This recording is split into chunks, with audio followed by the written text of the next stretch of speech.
10,000 अफगानी लड़ाकों के सामने 21 भारतीय सैनिकों ने एक किले पर मोर्चा संभाल रखा था और वहीं से कुछ दूर किसी सरहद पर 120 भारतीय जवान 3,000 पाकिस्तानी सैनिकों और टैंकों के सामने अपने देश की रक्षा करने के लिए सीना तान कर खड़े थे। और इन दोनों स्थानों से एकदम अलग किसी शहर में दुनिया का सबसे खतरनाक पहलवान किंग कोंग एक भारतीय को धूल चटाने के लिए ललकार रहा था। तीनों ही मुकाबले एक तरफा लग रहे थे, लेकिन इन तीनों में जीत हिंदुस्तान की हुई, क्योंकि इन तीनों ही मोर्चों पर पंजाब के शेर जो बोले सो निहाल की हुकार भरकर दुश्मनों पर टूट पड़े और उन्हें जमींदोज कर दिया। सारागढ़ी में हवलदार ईशर सिंह के नेतृत्व में 21 सैनिकों ने लहू के आखिरी कतरे तक जंग लड़ी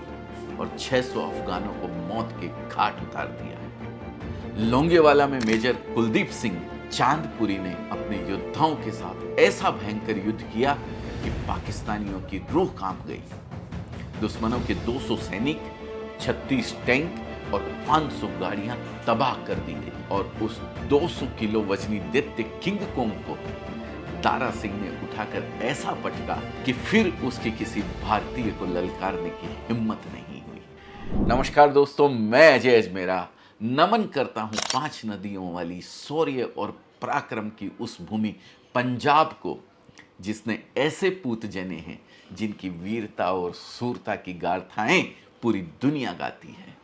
नमन करता हूं उस धरती को जो महान सिख धर्म की जननी है, उस धरा को जिसकी उपजाऊ भूमि में सब कुछ हरा भरा हो जाता है और जिसे व्हीट ग्रेनरी ऑफ इंडिया के नाम से जाना जाता है। मैं प्रणाम करता हूं उस सरजमी को जिसके गानों की धुन पर पूरा जहान झूमता है, जिसके खाने की सुगंध में पूरा हिंदुस्तान डूबता है। जी हाँ दोस्तों, आज इस वीडियो में मैं बात कर रहा हूं पंजाब की, पंजाबियों की। यदि कोई पंजाबी भाई बहन इस वीडियो को देख रहे हैं तो मेरा सत श्री अकाल स्वीकार करें। इस वीडियो को बनाने के पीछे एक वजह है, या ये कह सकते हैं कि थोड़ा गुस्सा है। दरअसल इसी ऑफिस में कुछ दिनों पहले एक बुद्धिजीवी से पंजाब को लेकर चर्चा हो गई। उन्होंने पंजाब की इतनी कमियां गिनाई कि जिसका कोई हद हिसाब नहीं है। ड्रग एडिक्ट से लेकर के एक्सट्रीमिस्ट तक उन्होंने ऐसे ऐसे अल्फाज यूज किए जो मर्यादा की सीमा से बाहर थे। हाँ, मैं मानता हूं किसी भी राज्य की अपनी परेशानियां हो सकती है, पंजाब की भी अपनी परेशानियां हैं, लेकिन इसका ये मतलब नहीं कि आप कुछ भी बोलकर निकल जाएंगे। वो मेरे मेहमान थे, इसलिए मैंने उन्हें बड़े सभ्य तरीके से चुप करा दिया, लेकिन आज इस वीडियो के माध्यम से मैं उन्हें और उनकी जैसी सोच रखने वाले लोगों को जवाब देना चाहता हूं और अपना गुस्सा निकालना चाहता हूं। उन्हें जवाब देना चाहता हूं कि साडा पंजाब नु मिट्टी में कितना दम है, कितनी महान है ये भूमि और क्यों पूरा हिंदुस्तान पंजाब का ऋणी है। लेकिन पहले मैं पर्सनली अपनी बात करना चाहूँगा।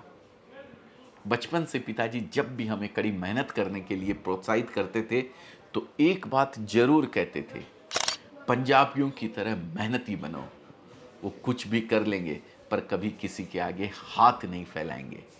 इसके बाद जब मैं पहली बार 1992 में सूरत आया था तो हम कई दोस्त एक साथ रूम लेकर किराए पे रहते थे। पास में ही एक सरदार जी भी रहा करते थे। और जब डांडिया के टाइम पे कोई एक ऐसा बनाव बना जिसकी वजह से कुछ 2 गुटों में लड़ाई हो गई आपस में, तो किसी एक ने दूसरे गुट के किसी एक बंदे के ऊपर जब चक्कू से हमला किया तो हमारे सरदार जी जो हमारे बगल में रहते थे, उन्होंने अपना हाथ ऐसे आगे कर दिया था और वो चक्कू उनके हाथ में लग गया था। दोस्तों, तभी से मैं पंजाबियों का दीवाना हूँ। दोस्तों, सरदार जी का एक ढाबा भी था और ढाबे पर अक्सर हम खाने जाते थे। वो अंकल इतने अच्छे थे कि कई बार हमारे पास पैसे नहीं भी होते थे तो भी वे हमें खाना खिला देते थे। इसके अलावा आज की अगर बात करूं तो पंजाब के सैकड़ों कपड़ा व्यापारी अजमेरा फैशन के साथ जुड़े हुए हैं। उनका व्यवहार, उनकी कड़ी मेहनत, उनका समाज के प्रति दृष्टिकोण सब कुछ बेहतरीन है। उनसे मिलकर मैं बहुत पॉजिटिव फील करता हूँ। दोस्तों, पंजाब का महत्व और उसका गौरवशाली इतिहास समझने के लिए आपको हिंदुस्तान के नक्शे पर नज़र डालनी होगी। उत्तर में हिमालय, दक्षिण में हिंद महासागर, पश्चिम में अरब सागर, पूरब में बंगाल की खाड़ी और उत्तर पूर्व में दुर्गम जंगल और पहाड़ियाँ।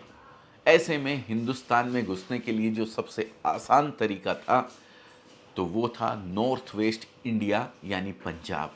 यही कारण है कि सेंट्रल एशिया और मिडिल ईस्ट से पहले व्यापारी और फिर कई आक्रमणकारियों ने इस मार्ग से भारत में प्रवेश किया। सिकंदर महान की विशाल सेना और पंजाब के राजा पोरस के बीच झेलम के तट पर हुए भयंकर युद्ध को आज भी याद किया जाता है।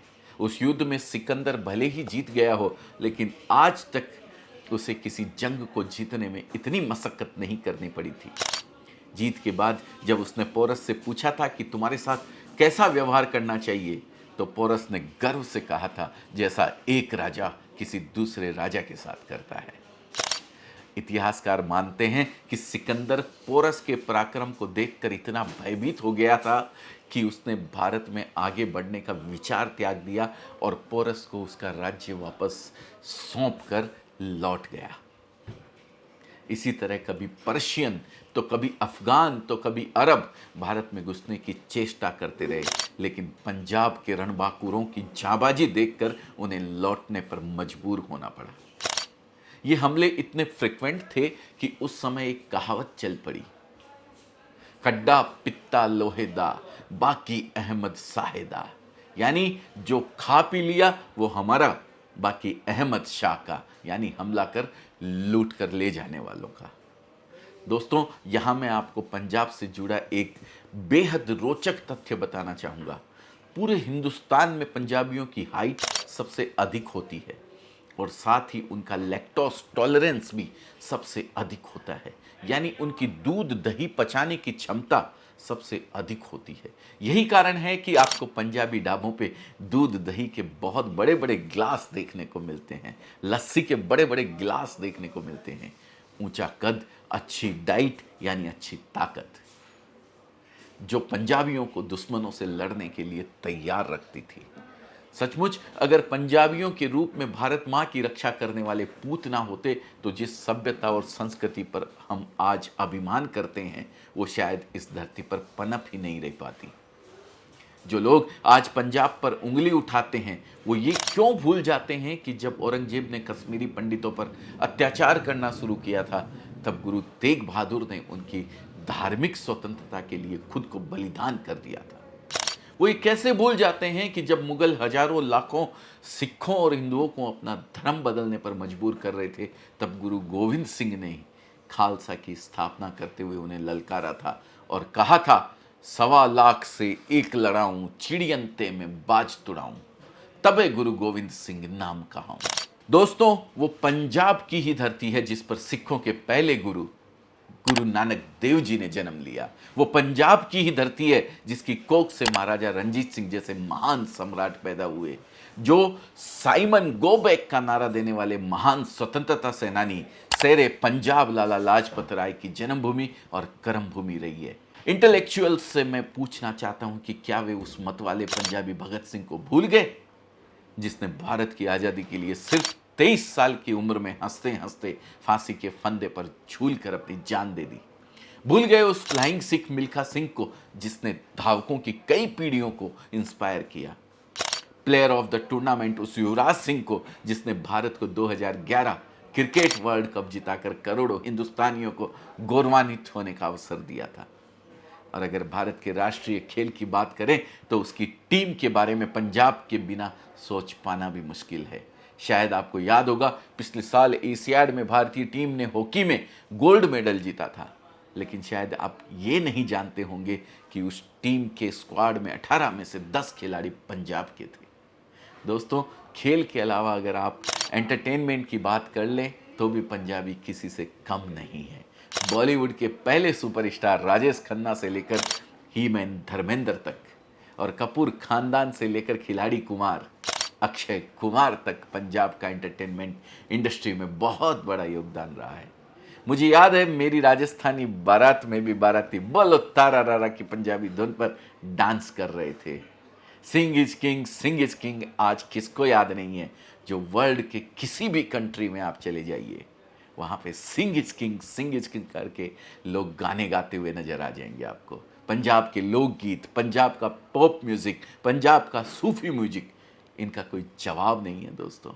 वास्तव में वो पंजाबी ही हैं जिन्होंने देश को जमकर खुशियां मनाना और जताना सिखाया है। वेस्टर्न कल्चर की live life king size philosophy को लिव लाइफ सिंग साइज में चेंज करके दिखाया है।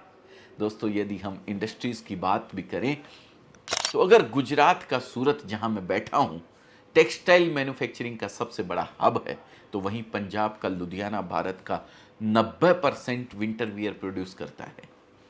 पंजाब मशीन, हैंड टूल्स और बाइसिकल कंपोनेंट्स का सबसे बड़ा मैन्युफैक्चरर है।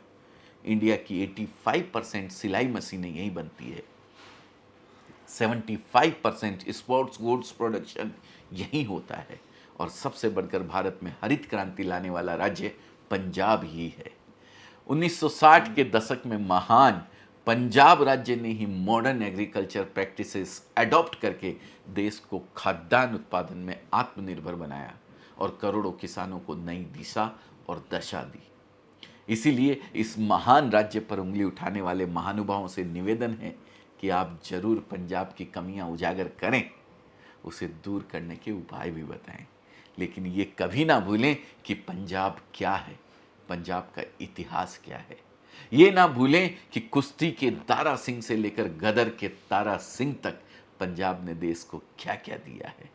मैं इस महान राज्य को सत सत नमन करते हुए अपनी बात को यहीं विराम करता हूं और आप सभी से निवेदन करता हूं कि इस वीडियो को अधिक से अधिक शेयर करें और पंजाब की महान गाथा हर उस हिंदुस्तानी तक पहुंचाएं जो इससे अनभिज्ञ है।